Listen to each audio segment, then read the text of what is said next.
What is going on, everybody? Welcome into the 97th edition of the Tuesday Track Talk podcast, featuring the old Sharpie 97 of Kurt Busch, featuring your Three Stones pit crew. I'm your gas man, Cam. I'm your jack man, Kel. I'm your tire changer, Cam. And we got another fun episode here on the docket for you. And coming off of a wild weekend of racing, and then we're heading into another big one. So we're going to talk some local racing that we had boots on the ground with at Dells Raceway Park. We're going to talk the first round of the NASCAR playoffs at Darlington, and then we've got a big race looming this coming weekend out east in Ohio at Eldora. So we're going to talk World 100 and who we think's going to pull that off. So as we always do, let's check in. How we doing, guys? Good. Yeah. I'm getting ready, kind of talking about boots on the ground and thinking ahead. I'm starting to think ahead to St. Louis this weekend, as I'll be boots on the ground for the NASCAR race there. Yeah, he's headed down there. So good holiday weekend. Enjoyed the weekend, got to go racing, so you can't complain about that.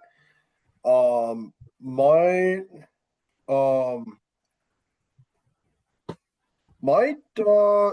be adding a race or two to the schedule yet here. The month of September was going to be quiet for me, but might be venturing out, checking out another special in the area. So, no, that was kind of a good little surprise. But other than that, hey, this weather. Can we talk about this weather for like 15 quick seconds? This 65 degrees, sun shining, a little breeze blowing, the windows are open. Boy almighty, I could live in this year round. Let me put a sweatshirt on at night while I'm at the racetrack. Bingo. Money. Yeah. This is like, I feel like fall's here a little bit earlier than anticipated, or what we've been used to. I feel like in the last couple of years we've been in December with no snow, and all of a sudden it's like, holy smokes, we are high of 58 one day this week. That is that's fall for you in the first week of September. But no, it's I know it's still racing season, but second favorite on the list is college football, so that's back. Badgers got just a dominant 17-0 win last Thursday, so that was fun. And yeah, we drafted fantasy football since the last time we were here, so we got squads ready to rock and roll. So Yep. Yeah. So that'll be you guys will get some side banter coming up once that fires up this weekend. Coming up, Christ, we've already had side banter going on. Oh, the banter started before the draft, but you got to have your first unit ready to rock and roll by Thursday night. Yep. Yeah, so how's the first week of practice going for you guys? Oh, buddy. You boys ain't ready for this unit. And that's where Jack Man's notorious. He's a big barker, but he's no bite. So we'll touch on that in about 3 weeks when he's 0-3 and at the bottom of the standings. So and he's doing practice ACT questions at this desk that he's sitting at right now. So anyways, let's get on topic here and let's start talking some racing. So we had boots on the ground at the Dells this past weekend. We had Midwest Trucks and Midwest Tour there, and outside of a massive wreck that took out some dang good cars, where you guys want to start with boots on the ground at Dells Raceway Park? I think it starts with the truckers. They put on a show. They absolutely did. And that first, what was it, like 30, the first 29 laps that we just went green flag? It was like, I think it was the first 29 or so. We went green. That Yeah. was that was some kick ass racing. Yep. And I think for the first time, at least that's for the races that we've been there for, that outside line was there. Yep.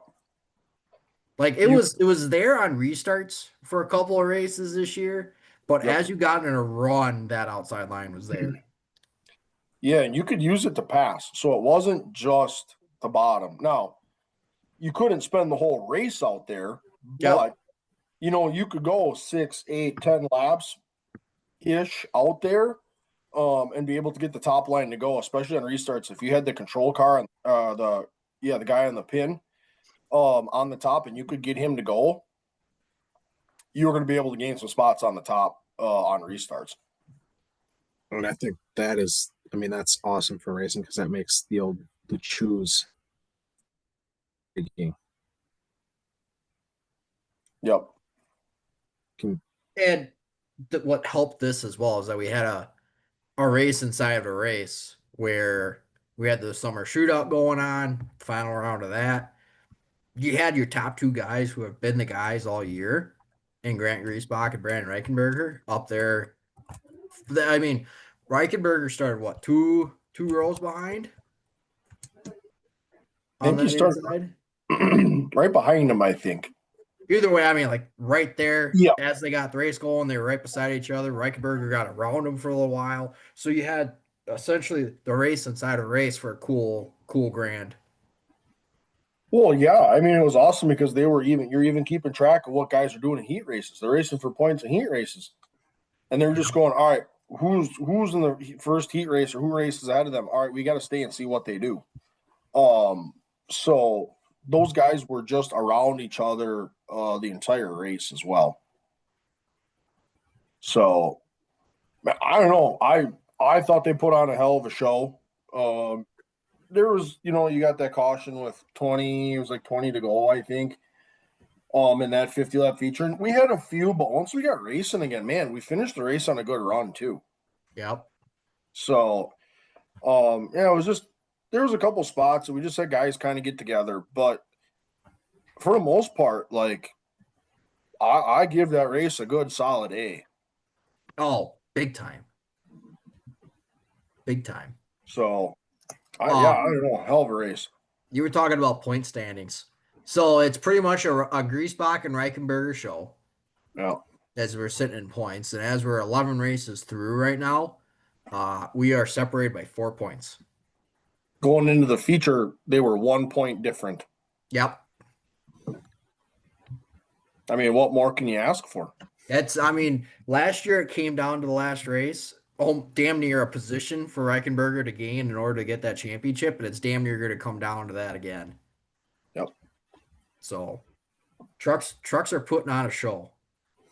And they've got what 10 different winners in 11 races. Yep. You talk about a tight field. Yep. Yeah, it's a matter of who can win this week. Yep. What it comes down to. Oh yeah.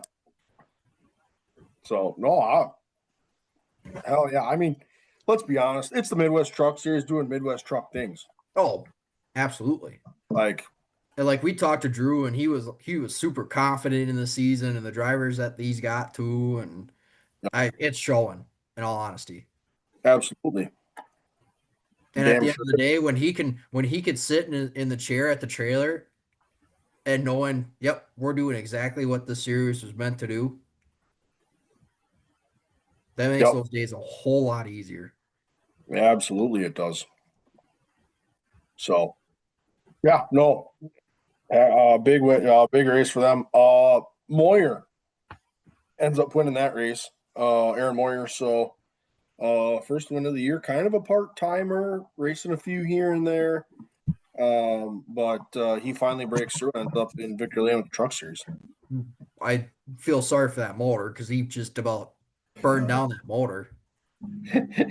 Yeah, and he must not be planning to race the rest of the year because he beat the piss out of those tires. Too. Oh man. Dude was fired up. Oh man. Yeah. At one point, he and Phil goes, "Where is he?" that But was a good burnout. I'll give him that. That was a he put on a show, that is for sure. yeah. No, then they were follow up with the super late models. And Dells at Superlight, I don't know. They keep putting on a show after a show after a show. Given we had as the aforementioned big wreck, Yep. but the aside from having foggy windows there at the beginning, I mean the temperatures were just right for them guys to really go at it. Yeah, and I missed it. I don't even know what happened, but I don't. They must have checked up along the way somewhere. I don't know how Farrell got damaged before we even got the green flag. I missed it. So they took the green, and that was when Freddie hit the grass in turn three or turn two. Yeah, turn three. And then because Cody King was dragging something, so he's bottom out and pushing up. You know, And at least from listening to the Ryan's radio, it almost sounded like when he pushed up, like however the wheel caught the fender or whatever the case may be, it's just, for lack of a better term, exploded the fender. Because he even was like, how the hell does that happen? I loved the. Well, that's all right. I didn't want to run out in front with everybody behind me anyway. I wanted to race in the back. It's fine. I didn't want to run second. I wanted to start in the back anyways. Yep. Yeah. Like Oh, that. Well, then Johnson was shoved 3 wide, either coming to the green or on the pace lap. I don't know. There was something yep. going on in the back too. Well, talk about a guy that had a rough night. Oh man. We've talked on this show before that we say things and things come true, right? Yep. We also say things that we get the announcers jink or whatever the case may be, because he blows up at Grundy shortly Yep. after we talked about how great of a season he was. He blows up at Grundy, and Yep. then he what did I say it was this time? Kakana, he blew up. Kakane blew up. Distributor was a distributor at um Dell's. Yeah, that thing was there was a wiring issue in that bad boy somewhere. At one point we were listening and like when the power main was on, the car turned itself over. So there was something major going on there and pushing water out of the intake, pushing water out the exhaust. Like it that baby was hurt bad. Yep. So yeah, you talk about a guy that was fast and just Midwest Tour point leader can't catch a break now all of a sudden. Yep. And with how that race ended up playing out, talk about another championship battle that's starting to get real. That is close. Yeah, him and Summers capitalized big time on that whole deal. Yep. But talking about blowing motors, I guess we might as well talk about it. Blown motor destroys a ton of cars. My God, did they wreck? That was a lot like the icebreaker one. Yeah. But Who's dropping oil? Litchfield. Litchfield. Don't know if it was oil or water. I'm assuming oil with based on the streak that they had with it. But I mean, it's same thing as what happened at the icebreaker earlier this year. They were about halfway between the start finish line and one when he blew. So he had this just that massive streak. I mean, right in the middle of the race line. You can't help it. I mean, you don't know it's gonna blow. And everybody's just dive bombing it in and just it's an ice rink. It that was like yeah. So obviously, I think a lot of people have seen the images of D'Angelo's parked up on the fence, Yeah. and from the vantage point that we were at, it just you couldn't see Vandergeest and you couldn't see Litchfield based on where we were sitting and how D'Angelo's just parked up underneath there, and then Marthaler couldn't slow down, and then Bryce Miller, there's nowhere the guy could go. No. They just kept sliding into each other. Dude, talking about cursing somebody, I hope it wasn't us, but man, Bryce Miller. Oh. Yeah. He's just he's coming in. He's like you said, he was driving on an ice rink. Nothing you can do. Just Well, no. Helpless. yeah. So like DeAngelis, well, Vandergeest and DeAngelis both posted their in cars, and both of them. I mean, you want just about talk about kicking it sideways. It's almost like you blew a tire. All right, here, that thing just boom, Yeah. spins. That and Scary. on top of all of that, just the sound of the impact was a little bit scary. Like it was like a dead blow impact, and you're like, ah. That's one of those like hung throttle in the walls. Like there was no slowing down before you hit the wall. It was the wall that slew you down. Yeah, that was there. Those were some. That was tough there for a little bit. And again, we've talked about it time and time again. Safety's not a spot to cut corners. Luckily, everyone crawled out. Yep. Maybe not out the right side of the car, but everyone crawled out. And that was just the thing about it. Is you watch those hits, and it's like, is everybody gonna be able to get out? Yep. And luckily, the safety equipment did exactly what it needed to do, and all 5 of those guys crawled out.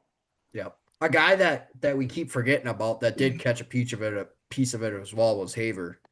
He caught a piece of it, kind of got away, wrecked his car, but he kind of got away on the massive one. But yeah, that was the second hard hit in 1 and 2 too. Joseph Scholz, he had he banged a car up really hard too. I mean, I saw more cars airborne in that race than I have in a long time. Tom Carlson in the modified or the 602 race hit driver's side. Right in 1. Yep. Same, damn near the same spot. Like, yeah, I don't know. Turn 1 was action corner. Yeah, there were some rough hits there. Again, everyone crawled out, thank God. But that was turn 1 was a tough spot to beat for a handful of guys. So, no, I mean, once we got that sorted out, then we kind of started to play games a little bit. Yeah, a little bit. I don't know. The conversation comes around Fenhouse and Summers. So they were obviously the two big guys there. Yep. Stars of the show. And again, they're running the high line, kind of swapping lines a little bit. There were a few restarts that kept bunching them up. And then, yeah, them two got together. Never really truly saw how they got together. No. But nonetheless, they got together in 1 and 2 and spun each other out. And, you know, it's up for interpretation how you want to judge it. One wanted to take a little racetrack, one wanted to pinch. They come together. Fenhouse loses it. He ultimately taps. Yeah. So it put Summers back on the front row. And then it was him and Schaefer on those race starts, like late in the race. And they kind of sorted it out a little bit to a certain degree. So yeah, I don't know. One wanted a little racetrack, one wanted to pinch, one spun, one tapped. I don't know. Open for interpretation. So you hate to see it come down to that. Yeah. But especially with the car Fenhouse had. Yeah, and you got to give credit to Fenhouse though that, you know, ultimately, you know, you could say he took the high road. Yeah. And knows that at least gave Summers the chance to go for the win. Yeah. So, you know, you brought up Paulie Schaefer. Boy, he said it in his post-race interview that he just does not like that place, so that place does not like him.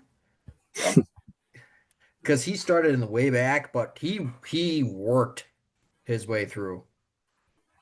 A masterful drive through the field. Yep. He started damn near could have won it. Correct. And he started what? Second row from the rear? Damn close, yeah. There was 25 cars. I think he started 21st. So he started way deep in the field, and he just one at a time found his way through there. Stay out of the chaos, but found his way through there in terms of being there at the end. Yep.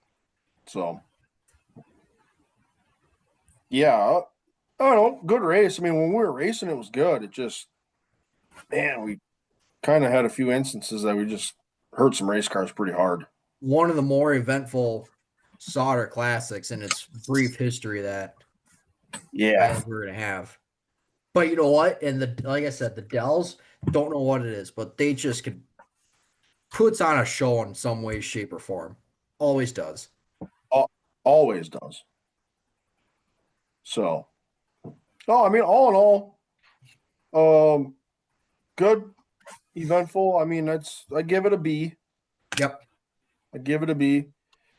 Definitely not our worst performance. I think there's a few areas that we could have maybe cleaned up a little bit, but There were in some reality, questionable things going on, whether it was, trying to figure out race lineups and, cleaning up the track was obviously, that was a good take time. There, with what happened, that was a good take time. There were some other, in race items that definitely could be addressed, but I know knowing that Midwest Tour crew, they're going to get it addressed. yeah, they're gonna nip it right now. They'll be on it. So, Yeah, for sure. Any other final thoughts? Boots on the ground. enjoyed it. Yeah, beautiful, beautiful day. Beautiful weather. Yes. So can't ask for much more beautiful weather being at the racetrack. Got that right. Like you said, this is going to be something that we're going to have to follow here down the stretch here. Johnson and Summers for the To that championship. point, give me a minute. I can tell you where they're actually sitting point standings here. They're 16. It's a 16-point difference. Vandergeest is 52 back. So Still 16 points with what? 3. 3 races? 3 more big opportunities. 2. Elko and Lacrosse. 2. Yep.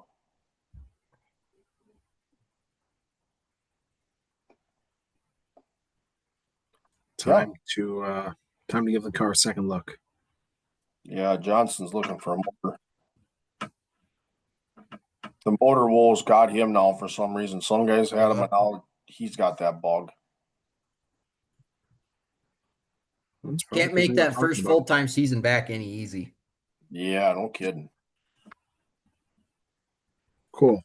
Let's move on here. Like I said, we've got 2 races left there for the ASA Midwest Tour, and Johnson and Summers are going to be battling it out. Vandergeest, if he can, it's within striking distance. Yeah. But it'll be interesting to see with 2 left, Elko and the Old Fest left on the schedule. So let's go to the Lady in Black for the first round of the playoffs on Sunday night. And just kick it to you guys and what initial thoughts you had on the first race of the round 1 of the playoffs at Darlington. Really didn't get to watch it because I was boots on the ground at another race. But at least checking in on the old X machine and seeing some other clips here and there. First off, Southern 500 is still a bucket list item of mine. Second off, going from the dusk to dawn to the nighttime. Yep. Beautiful transition. Third, Lady in Black strikes when she wants to, and she got everybody pretty early, or got a couple guys pretty early. Yeah, I think when I think I described this race, it was excitingly unexciting. You got the wreck on lap 1 with Barry going into 1, bottoms out, loses it from row 2, I think it was. And then you kind of just had your little dust ups throughout the race when you talk about Ryan Blaney on with his spin. You talk about a Christopher Bell with his splitter issues from the contact on pit road. Like, they weren't major issues. It was just you had these little dust ups that just affected the performance of these playoff guys in a hurry. I'm just gonna throw this out there. Like, I know you want to say it was like a little bit, I don't know. I guess this playoff format, and I don't want to say this is solely playoff format, but we've beat this drum of expect the unexpected, the wildest things can happen. I just can't help but look at what went down in that race and just think like this is totally par for the course to have two legacy cars finishing in the top five, and AJ Allmendinger with the top five, Briscoe to lead over 300 laps, William Byron and Kyle Larson, two of the best all season that you would think have been preparing for this stretch of races to struggle. I mean, Bowman, who snuck his way into, I mean, he just straight up swing and a miss in qualifying. Hendrick, It for just, the most part, was non-existent. Yep. Well, I was going to throw in the point of this race, for some reason, struggle for playoff guys. Just absolute struggle for the past handful of years. Of course. I just was surprised that the Hendrick cars were just so non-existent. The one stat that I saw, there were no Chevrolet playoff drivers in the top 10. Correct. The closest one was 11th and Chastain, but then after that, it was Elliott in 17th. Yep. and Elliott was battling with the 77 machine there. Yeah, I don't know. It just was wild. And then, we had the lap one incident with Josh Berry. And the one car that, outside of him that has some damage from it is Tyler Reddick. And they pieced that thing together and he finishes second. So, I mean, I don't know. I will say I I'm think not surprised. I'm not surprised with the top three. Briscoe obviously won there last year. Has a decent history at Darlington, from my recollection. Tyler Reddick, I mean, he loves riding the wall, so that's perfect for him. And Yep. then Jones, two-time winner at the Southern 500. Like, Darlington's a decent track for him. So not surprised in the top three by the least. Yeah. Yep. That's fair. I just didn't expect Briscoe to be as dominant as he was. Oh, I was going to say I did not expect that either. And not to go back to the other point of Hendrick being non-existent, but I mean, I think it was post race that Rudy Fugel lit up the whole crew about the performance, start to finish. Yep. So, I mean, head scratching from that entire Chevy camp, top to bottom. And I mean, Bowman to finish. I mean, yeah, it's head scratching to finish. I think he finished 31st. The pit the guy road who was nightmares were unbelievable. oh, brother. Like, okay, how often does a gun go out? Never really happens, right? Yep. But the reaction time to get that spare gun and even just to get to the other side of the car, man, that just was a struggle to watch. I'm gonna just I don't want to pivot off of the race, but I'm gonna just give you guys one quick question. You guys give me a 5-second answer. Is Bowman back in the 48 next year? Contractually, yes, I think. Give me a minute, I can tell you. Well, guess what? With mucho dinero, you can make anything happen these days. Well, like, you're not wrong. But that mucho dinero is going to have to come from somebody else. Who are they going to put in that car is my question. Give me your short list of drivers that fill the 48 next year if he's not the guy.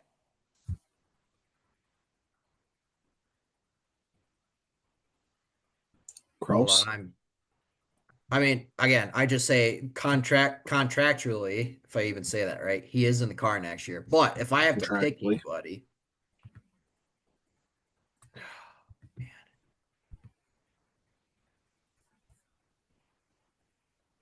I mean, I was gonna Hold say on. Zilich, but it's not Zilich. Carson Quaffle needs more time. Yep. Allgaier's an Xfinity guy for life, which is good for him. Yeah, the only place I see him cup racing is with Junior. I don't know. Do they poke somebody from another manufacturer? I don't think so, though. So I'm going through the list right now. Do they pull a Williams watch? The question becomes we don't even need to get into this whole ball of wax and this disgusting mess that it's been in the last week, is the whole charter situation. Because if their charters fall apart, well, somebody like a Tyler Reddick could be a breach of contract and become a free agent. That's 6 guys that are on the free market. And I'm just telling you, I wouldn't be shocked if Mr. Hendricks said, I'll put Tyler Reddick in the 48. I don't blame him. So that here, there's two-parter, and I know, contractually we got stuff going on, but when you talk about a William Sawalich or somebody like that, I just don't see Mr. H doing that. Well, I guess he kind of did it with Byron. Yep. But we all know the expectations Bowman's dealing with right now. Is you are in good equipment, figure it out. And why are you not winning? And Mr. H isn't going to roll the dice and throw William Sawalich and say, I hope this works out. Well, I'm looking at I don't know. Could you look at like is Jesse Love like Austin Hill? or Austin Hill's I not think leaving RCR. no, I don't he's Chance. And I don't think the anyone violence is a perfect pair. Correct. I'm sorry, but I'm gonna agree on that one. The violence in that camp is just a perfect pair between him and RC. Yeah, those two are holy Christ. Yeah, I never thought of that. Yep.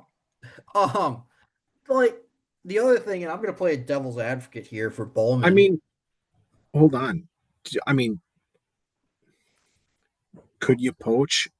I know contractually, but like, could you go down the route? Could you poach somebody who's in the cup in a Chevy? Could you poach a Chastain? Would Chastain make the switch? Was that technically considered a lateral move? Why would he? Hear me out. Hear me out. You're talking about poaching a Chevy guy here. Do we see Kyle Busch back in a Hendrick car? No. Hocevar? No, Hocevar pissed too many people off. Especially Hendrick.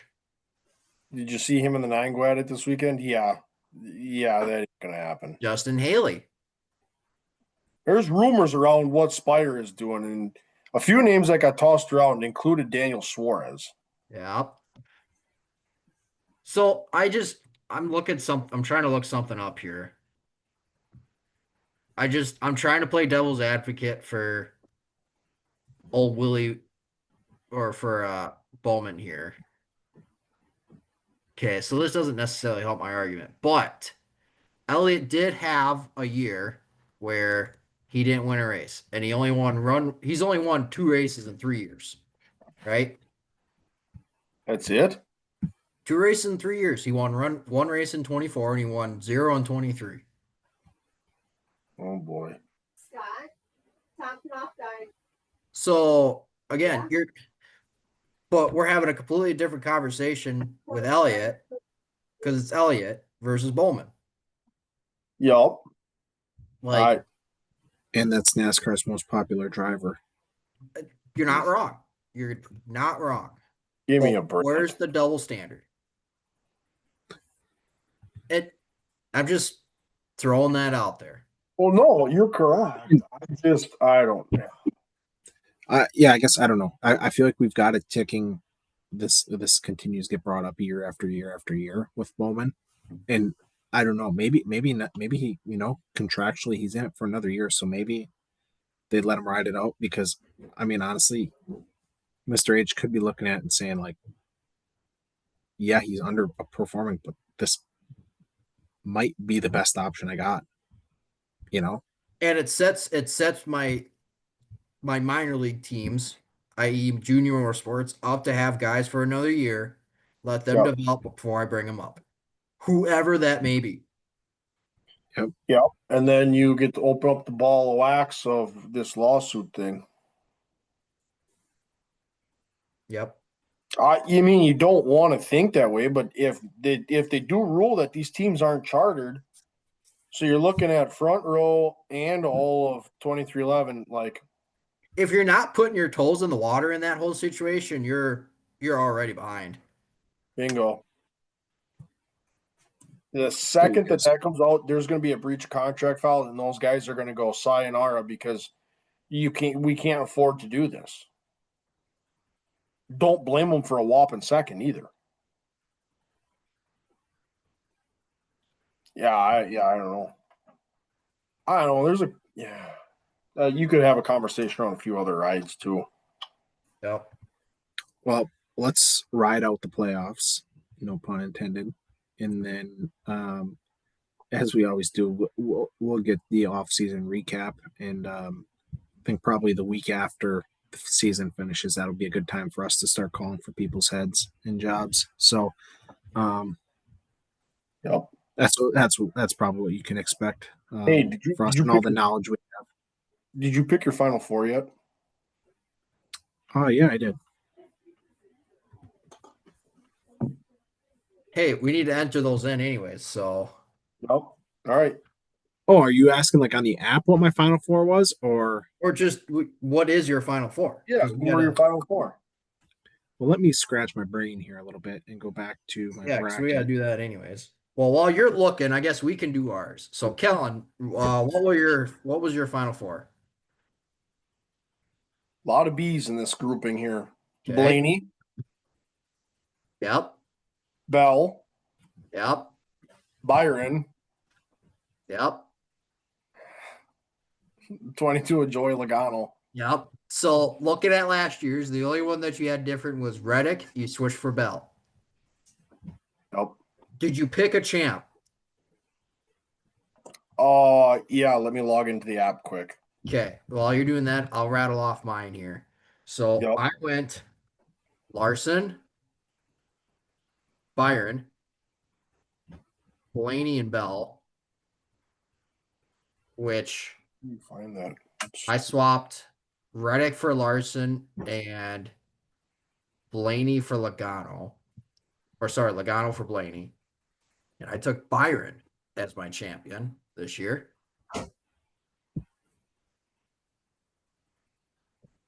Where do you find that bracket thing in here? On the side there, playoff grid challenge.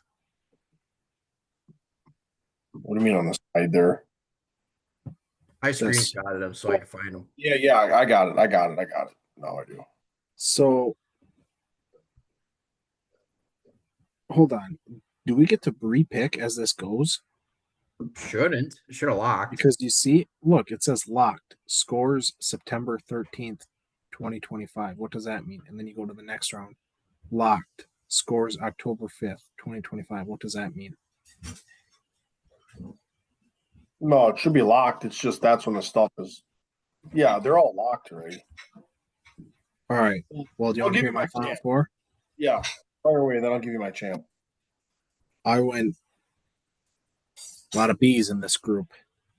William Byron, Kyle Larson, Ryan Blaney, Christopher Bell. Yeah, so me and you have the same group. Yep. Me and Lizzie riding together. Who's And picking champ, boys? Who was your champ? I picked that sweet boy, Christopher Bell. All right, so we went different champs at least. So that's our tiebreaker. Do we potentially all three have a different champ? Let me guess. Yep. You went with Logano. Nope. No. Byron. I went with Byron. Did you? Yeah, I did.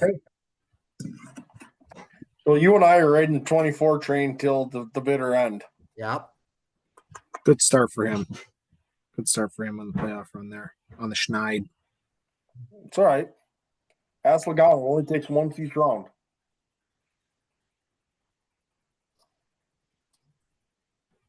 It only takes one round. Well, I'll say of the 3 year, this is our third year doing this. So in the past 2 years that we've picked our champs here, Yep. only one of us has actually gotten a correct champ, and that was you last year, Kellen. Me. Yep. In Logano. Yep. Yep. None of It's us not took in, Blaney in 23, and none of us even had him in the championship 4. Yep. So, all right. okay. Stay tuned. Stay tuned on that. We will.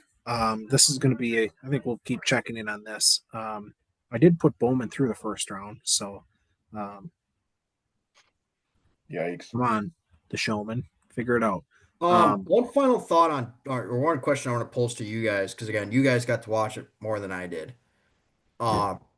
Darlington's obviously known for tune-up tires.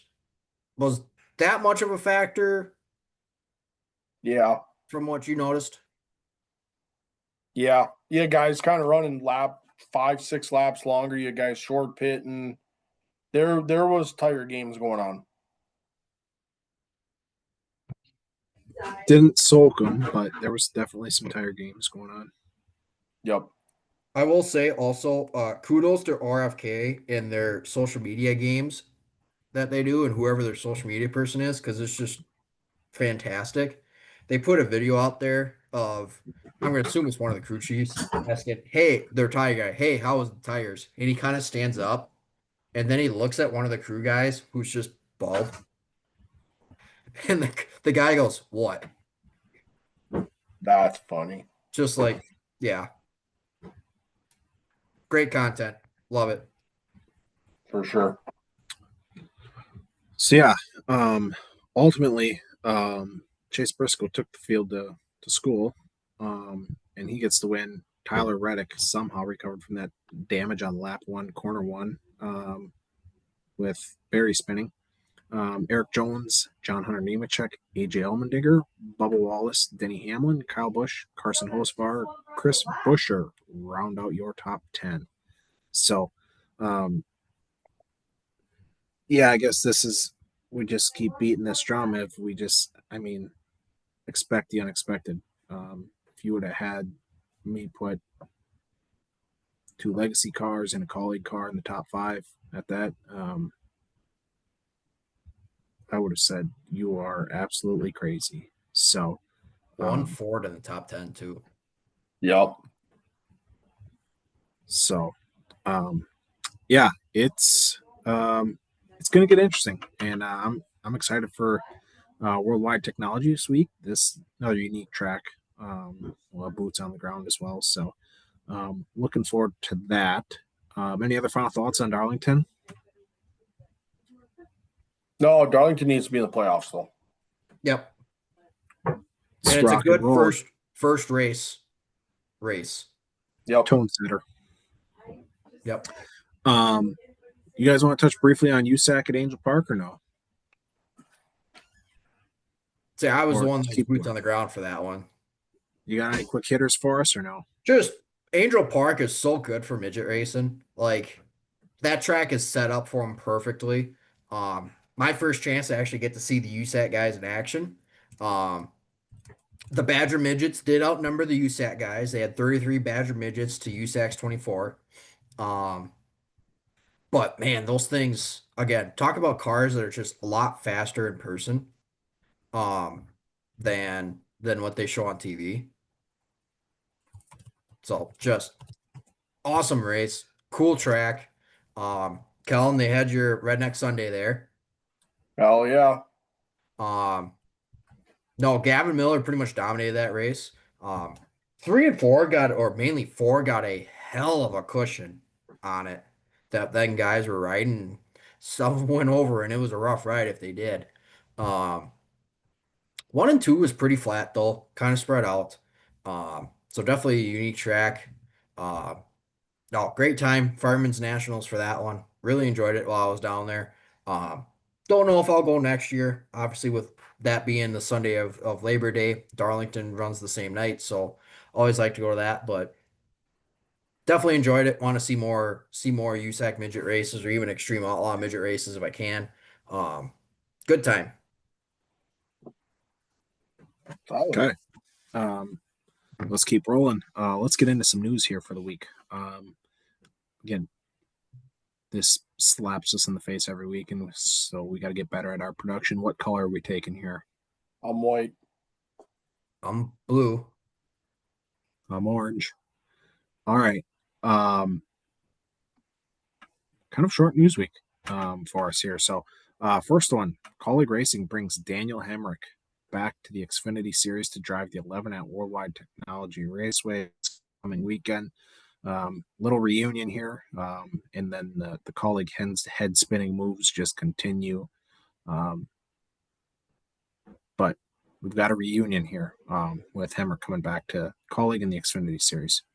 And then back to some Truck Series news. Hemrick's fellow competitor, Frankie Muniz, falls off a ladder and fractures his wrist at home, changing a ring camera battery. So he is out for the foreseeable future with no timeline to return to the truck. So unfortunate turn of events there for Frankie Muniz in his first year full-time in the truck. So he is out for the foreseeable future. Touching on a little bit of speculation, because that's just what we love to do. Out of the middle of nowhere, the SRX Twitter account resurfaces and tweets a little video of a bear crawling out of a den. Coming out of hibernation. So, I don't know. I have typed in here, do what you want with that. But for that account to resurface and be active again leads you to think that the SRX might find its way back into racing in 2026. Let's keep in mind this is 2 weekends after IROC had their reunion race. Yep. Wow. So Yep. it's just the timing of it as well as Bingo. So I just thought that was noteworthy. And then Vinny Giuliani, VG Performance. He's a well-known shop consulting guy, setup guy in the dirt late model world. They are announced the Longhorn VG edition. It'd be a Longhorn chassis assembled with some of his VG Performance components, including Bilstein shocks. And if you purchase that package, you get a year of consulting with him. So him and Longhorn kind of further developing that relationship in terms of setups of packages and performance and just being able to help that Longhorn camp continue to dominate dirt late model racing. It feels like, a lot of smoke's been made of Rocket and their, 2.0 chassis, whatever. I feel like this is the counter suit or the counter punch for Longhorn to do their part to incentivize drivers and teams to come back or join Longhorn. So be interesting to see how that goes. This also comes off of what was it, BMF chassis, and if you buy other parts that aren't BMF Sayonara type of thing, where it's like, and then they turn around and bought a Longhorn anyways. Yep. yep. Oh yeah. All right, so hitting on some IndyCar news, and this is fresh off of the weekend that we had in Nashville. So I'm gonna hit on it doesn't mean to be the lesser one, but the one that doesn't impact so much. Rinus VeeKay announced that he will not return to Dale Coyne Racing next year. Those two will split. So obviously, silly season is starting very early for IndyCar. And the one that was rumored for several months finally came to fruition. Will Power and Penske Racing announced that they will not be together in 2026. Will Power spending 17 seasons with Penske Racing, 42 wins, 2 championships, an 8,500 win. I mean, legendary career for Will Power at Penske Racing. Leaves that seat open. And, obviously to be determined if he even races next year. So. Sure. Silly season's starting early for them guys. And this was after he had he might even go join a band. He was seen playing the drums in Nashville over the weekend too. Yep. Already looking at his next career. So Yeah. So heading into the next segment, let's talk about Wheelman of the Week and give that award out. And looks like Will Power will not be getting that award this week. Or potentially next year if he doesn't figure out a ride. But I'll let you guys. I'll let somebody take the first two. I'll take the middle one, and tire tire change. You got the last two. Kelly, you Yeah, I'll take take the the first last two. two. Yep. Coming off of a hot season, Grant Griesbach wins the season finale and the track championship at WIR on Thursday night to go along with his red, white, and blue title. Sunday night finishes second in the Slinger feature for the Super Late Models, wins his first track championship, along with taking the points lead for the Midwest Truck Series. So Grant Griesbach finding his stride late in the season, along with having hot starts. Garrett Alverson leads green to checkers for the Hillbilly 100 prelim night with Lucas Oil. Couple cautions, couple restarts. Dude just handled it and had a hell of a race in a race car to win that prelim night at the Hillbilly. I'll grab this next one here. We talked about it already.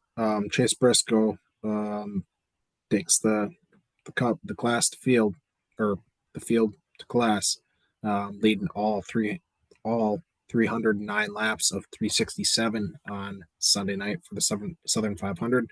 Locks himself into the round of 12. So strong start for that 19 camp in JGR. Looking good early. So Chase Briscoe, welcome to the Wheelman of the Week nominee.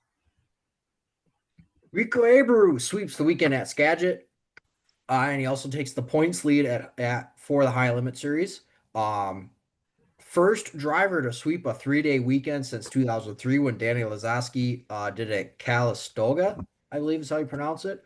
Also, Skagit being the highest paying West Coast race at 126K to win that weekend. So, big weekend for him. And then sticking on local scene, Monday race here for the Tundra Series. Jeremy Lepak gets a win at Golden Sands, goes from third to first on the outside. Definitely hard to do at Golden Sands. Been a while since he's been in victory lane, has had some really strong performances, and he finally breaks through for that one. Yeah, he's had some. I'm going to put it this way: some shit luck the last 2 years. Yep. And to finally see him win a race is, the way he did it too, just rolling by. Because Freddie and Beal were racing pretty hard for first and second, and he just sayonara rolled up on the top and blasted by. Yep. So, all right, where are we going? I got my pick. Got my pick as well. All right, fire away. I'm taking old Rico. I'm going Rico as well. That's where I was headed as well. Clean sweep. Is that the first time for him with us? Checking, but yes, it is. Hell yeah. Clean sweep from the voters after a clean sweep on the weekend. Again, takes the high limit point lead, which for him being an outlaw, pure outlaw driver for many years, him sophomore season taking the points lead. I said it was going to take 2 years for him to figure it out. He's figuring it out. Yep. For sure. Welcome, Rico Abreu, to the prestigious Wheelman of the Week award, Yeah. presented by Three Stones Pit Crew. So yeah, let's touch on this last topic here. Spend a couple minutes just talking about this. Got a big race at Eldora this coming weekend, and I don't know where we're going to take this, but let's just talk a little bit of dirt late models here coming in this weekend, and the World 100. Obviously, a big race, crown jewel event for those guys. Where you guys want to start? I'm kind of thinking back to the Dirt Late Model Dream where like tires obviously were a big discussion for that one. And it caught some guys, it hurt some guys, but looking back at Jonathan Davenport, he went from 13th to first and never pitted either. Yep. So you can't say that, oh, it's going to be a track position race because guys started up front. Well, you didn't have a single car that started in the top five, finished in the top five. So it's purely could just be how guys got it set up and how he could figure out the track. Um, but I think, and you guys could probably attest to this as well and really dive into it. It's you got to be JD. It's going to be Well, yes. JD and the other one, and I hate saying this, it's JD or the 32. And those were 1 and 2 at the Dream. Yep. And Bobby didn't he drove it forward, got a flat, went to the pit, and then he got a new tire, and then he drove it to the front again, didn't he? Correct. Yep. But JD also won by, what was it, 11 seconds or something like that? Dude, yeah, he was just hammered down. Yeah, and I mean, not only is it set up, but a lot of it's going to be, and you hate to, I mean, not hate to, but a lot of it's going to be track prep. I mean, because if that bottom line goes away early, I mean, Davenport can do it, but he's not somebody who's will willingly rip the high side lap after lap.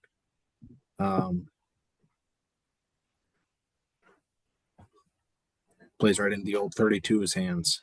But I guess let's start here. Does somebody beat Jonathan Davenport? Well, I feel like if we say somebody will, it's obviously going to be whoever our race picks are.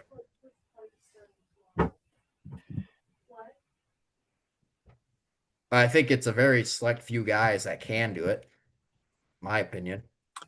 I'm going to say yes, out of the sole fact it is just so hard to do what he's doing. Yeah. That's what I was going to say is I don't want it to happen, but he's just so – when you've been on top this hard for so long, it's just at some point you're going to stumble in the course of 2 nights of racing and something's going to happen. And it's not even that. It's not even that he's going to have a bad night. We know he's going to be rock solid. But if he gets beat, it's going to be because the old adage, blind squirrel finds a nut once in a while.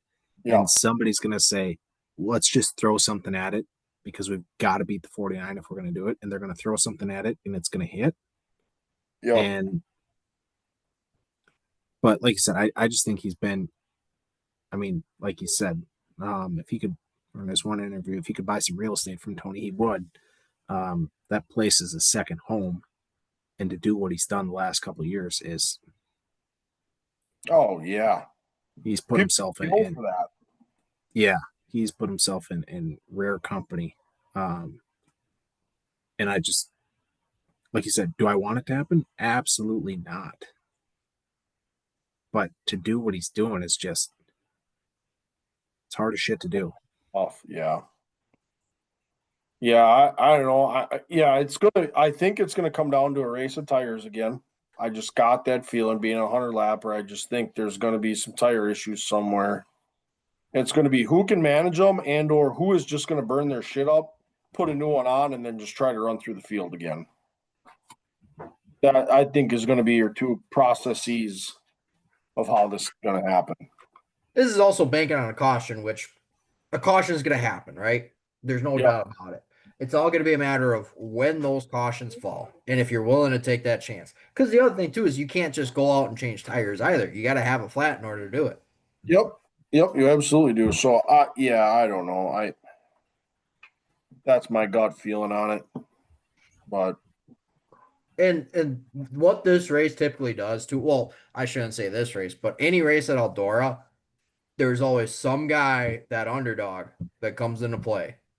Yep, 100% there is. What, Josh Richards? Josh Rice. Josh Rice.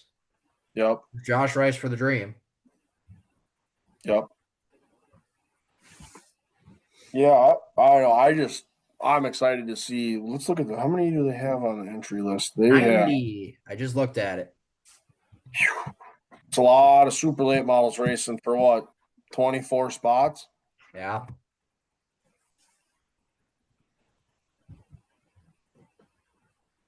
Yeah, I love the dream in the world.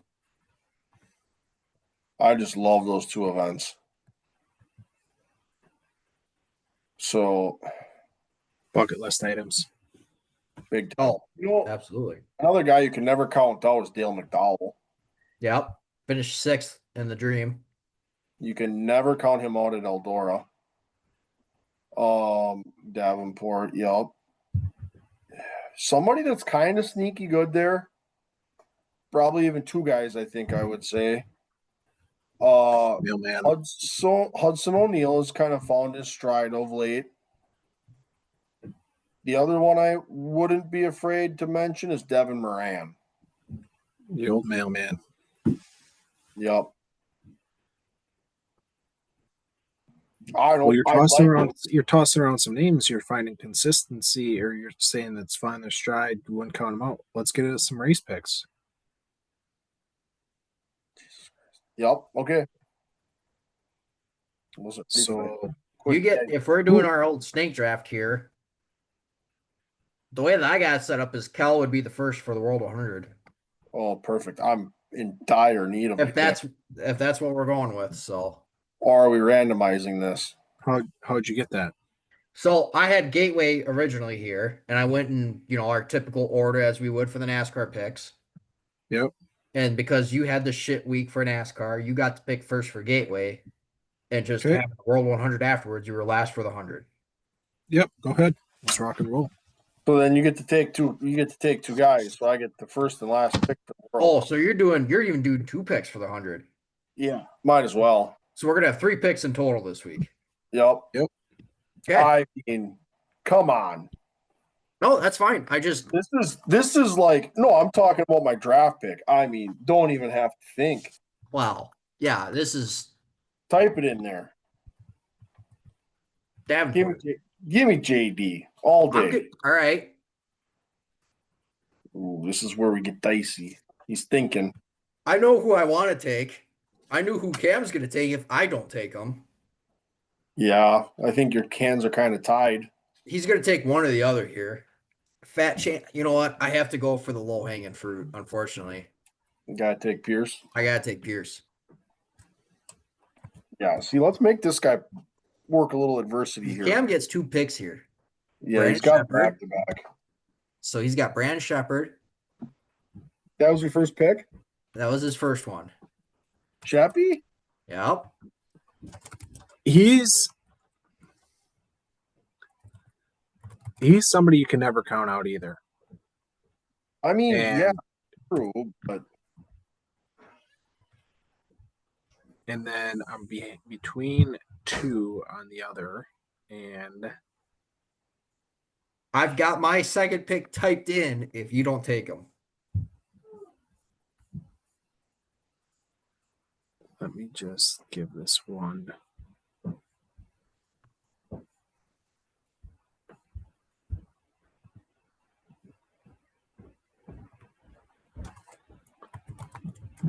Chappie. Oh boy, yeah. I mean, fair enough. Ooh. I mean, come on. He bought a brand new race car for this. Yeah, those gremlins will get you though sometimes. Yep. Big money. Give me RTJ. All right. You left my pick on the board for me then. I got the 2 that I wanted. Hoffman. All right, give me Moran. A guy that little I less just- thinking, more action. I'm just gonna say this. If Hoffman would have been gone off the board, my next pick would have been McCready. He's decent. He would have been my next one. Yep. I can see that. I can get behind that. All right, then let's roll right up in here to Gateway. We'll have boots on the ground here. And I get first pick. You do. It's because you had a dookie week there, pal. For once. Yeah, for once. Just give me 1 second here. 2024 Gateway NASCAR results. Yep.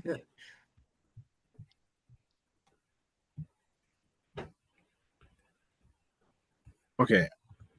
I absolutely did not pick him to go far in the playoffs, but I feel like he'll find his stride a little bit here. Give me the 22. Give me Logano. Yep. Not a pick.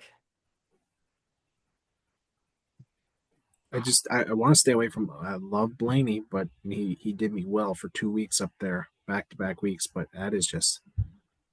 You're asking for trouble. Yep. Again, it's that classic. He's either gonna do really good or he's gonna kill himself.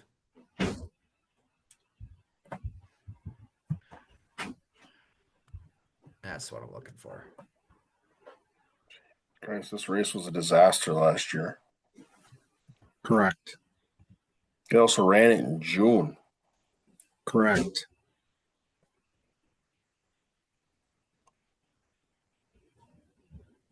Austin Cindric won this race a year ago. This is the one that Blaney ran out of gas. Oh, that's right. Oh, boy. You know what? Screw it. I'll go with it. Give me Blaney. Oh. And lap 2, he pulls in overheating. Dude. Brother. Do I have to pick this guy 2 weeks in a row?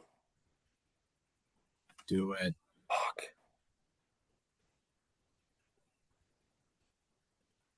No, he had a shit week. He's crabby. He's too distracted. Rattled. Give me Reddick.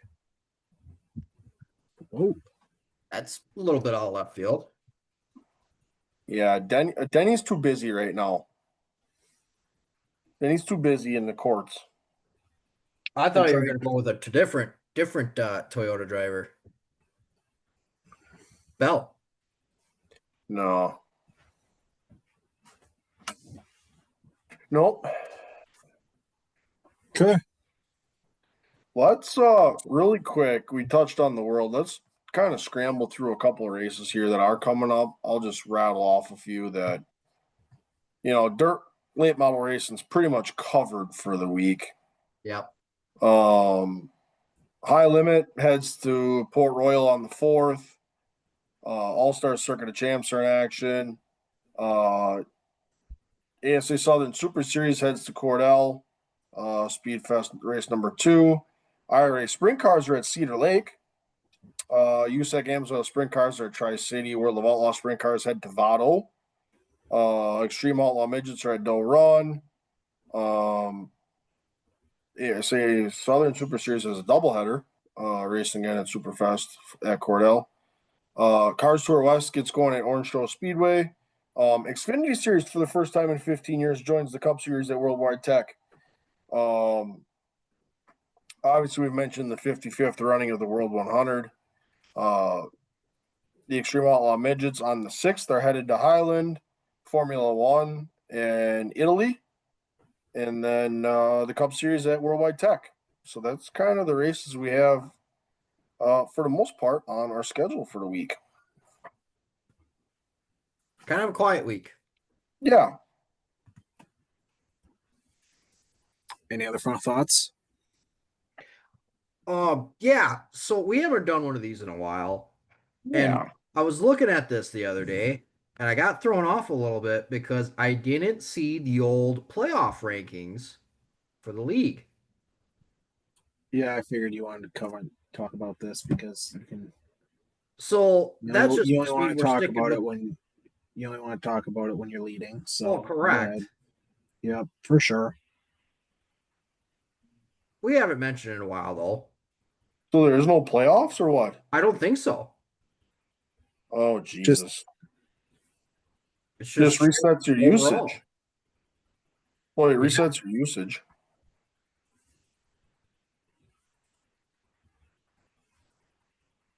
So What? Well, that's interesting. Yeah. Don't love that. That's why I brought it up. Another epic performance this week, finishing 5th of 6. The only person you beat was Carolyn, and she didn't pick her pick'ems. Forgot to say Yeah, live. whatever. So Yeah, solid whatever. week. Yep, Solid whatever. week for you. Whatever. We'll leave it at that then. We'll let Kellen Yep. scratch his brain a little bit more. Yeah. Cool. Any other final thoughts? Nope. Excited for this weekend. Be boots on the ground for cup race. Yeah, that'd be cool. Yeah, that'll be a good one. Yeah. And as always, we appreciate any interaction, any likes, comments, subscribers, any interactions on the socials. We're pretty active across the board. So feel free to drop us a follow on X, Instagram, Facebook, you name it. Thank you to everybody that listens. And yeah, as we always say, like, comment, subscribe, and we'll see y'all next week for another episode of the Tuesday Track Talk.